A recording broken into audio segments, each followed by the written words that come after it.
Good. Hey, everyone. Welcome to the next bit on our IPCP module videos of why you should join the next pathway next February, the 27th. 27th, yeah. 7th, 2023. Good. So we just want to talk a little bit about how Identity Compass and the artificial intelligence brings an integral capacity to coaching.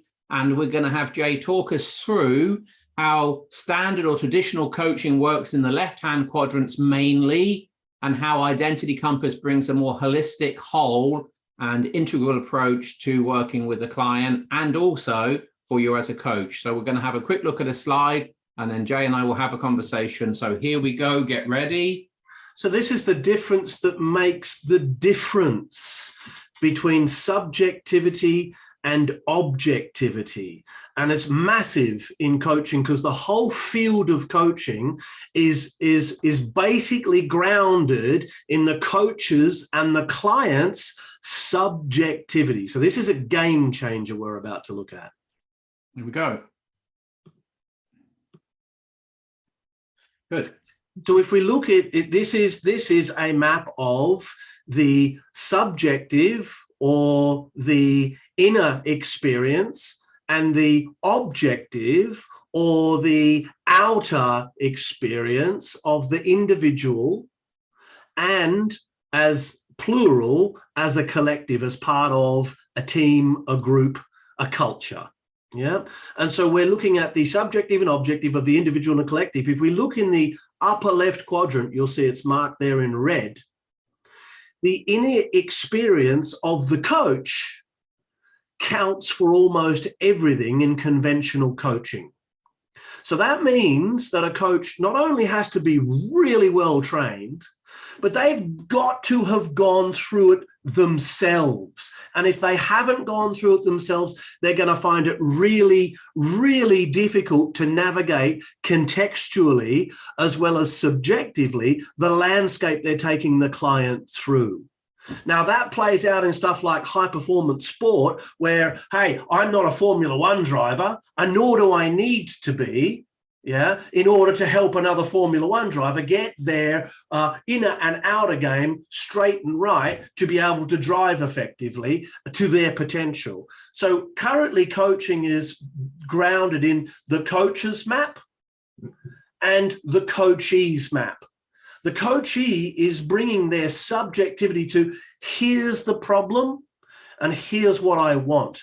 The coach then says, well, given what you want and given the problem that I am hearing subjectively behind that problem is X. Oh, well, that kind of makes sense. And it all begins to land and they might work their way through it and it might be actually pretty useful. Good. In the lower left, second person perspective, then they are co-creating a shared map. Firstly, a shared map of current understanding, and secondly, a shared map of difference. And that's as far as conventional coaching can go. So left-hand quadrants. Left-hand quadrants. Okay, so that's like traditional coaching, even developmental coaching, right? When you're just, what you're saying is the coach subjective experience and the client's subjective experience are interacting to the coaching session. Right. Good.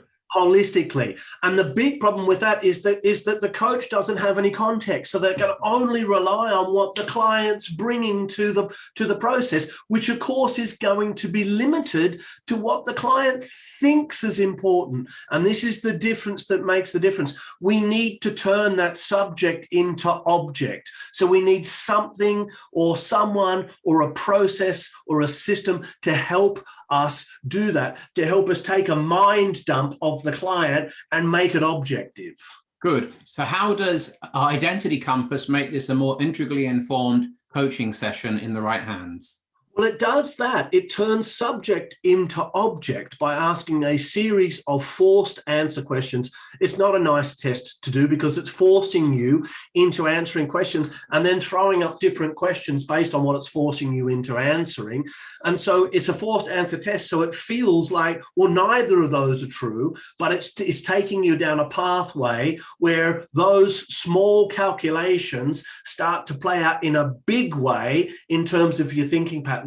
It maps your thinking patterns in an objective, scientific, rational, logical way. Okay, and so what is a factual map aspect and what is the functional map aspect that we could have in a coaching session with Identity Compass supporting us? So the factual map is actually mapping out, given some scenarios in contexts. It uses the work context, but it's absolutely mapping cross-contextually.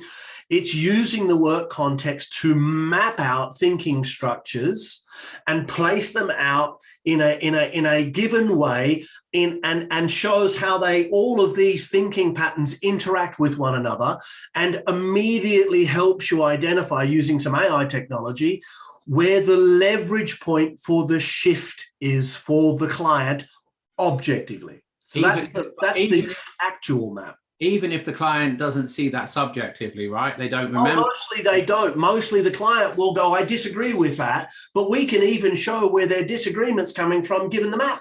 We can show how they mismatch, and that disagreement's actually part of a mismatch, and we can tell that that's on behalf of self-care based on what we're seeing in the map.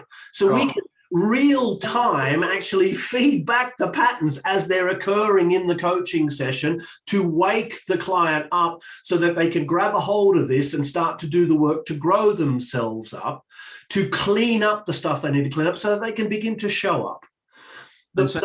So then we have a functional map that emerges out of the context. Yeah. Which is context. So two aspects to this. One, the functional map is still subjective within the client's mind. How things play out for them and how they connect them to what's going on in their inner experience is like guesswork. Yeah. Sure. With the functional map, we can bring context in, and we can look at work, we can look at personal, we can look at primary relationships, we can look at children, we can look at parents, we can look at community, we can look at all of those aspects and ask, how does this play out for you in this context, to start to get an understanding of what's cross-contextual and what's actually contextual. That means that they can shift between their thinking between contexts, which means they have more flexibility in the lower right component, or less flexibility, telling us how rigid their thinking patterns are. Good. So let's summarize this with a couple of questions for you. So you've been coaching for a few years and you're an averagely good coach. Just give me a moment to relax my face. And so given that, what would you be happy to go on coaching people, knowing Identity Compass is in the world and not have access to it? What difference has it made to you as an experienced coach, 15 years of coaching? Yeah. What difference can you see and benefit has Identity Compass brought to your actual corporate coaching? Has shown me that I've been guessing up until I got a hold of the Identity Compass. It's shown me that my guessing is fairly accurate, yet, because I'm a human being, actually quite limited. And so would I coach without it now? Absolutely not. I mean, I'm literally flying with one arm and one eye. And so, it's to really get to the level I need to get to genuinely find the leverage point with the client, the Identity Compass just adds far too much value for me to guess any longer. And it's from their perspective, right? I've had a client go, I don't agree. And I've said to the client, it wasn't me who filled in your Identity Compass, it was you. So I'm not saying this, actually you are. You're disagreeing and taking a polar response against yourself. And then I said, let's look at the Identity Compass and see how that actually works out. And we found 6 key driver cognitive intentions that fit that pattern. And the moment the client saw it, the client literally went bright red and said, I feel more seen and more understood than any other conversation I've ever had with anybody to this point. I have not understood why I'm getting the responses I'm getting, and now I'm starting to understand why they happen the way they happen. And what percentage would you say that's Jay Headley's capacity, and what percentage would you say that Identity Compass has informed in that session? Well, part of my capacity is to take in and make meaning with the client out of the identity compass. So I'm going to go 60-40, but that 40% is the difference that makes the difference. And what's the 40%? That is the difference that makes the difference. The 40% is the identity compass. The 60% is all of the grounded learnings and understanding how the identity compass needs to be read and translated with the client's help.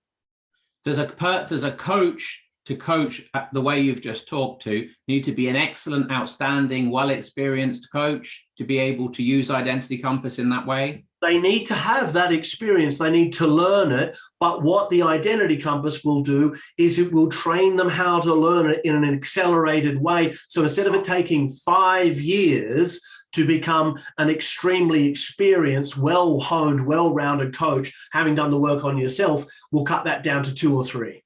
Sure. Anything else? Come and look at the program. If you haven't had a chat with us, book a chat, get on the program. If you want to coach at the next level, this is the process and the tool that is going to take you there. Good. Catch you next time.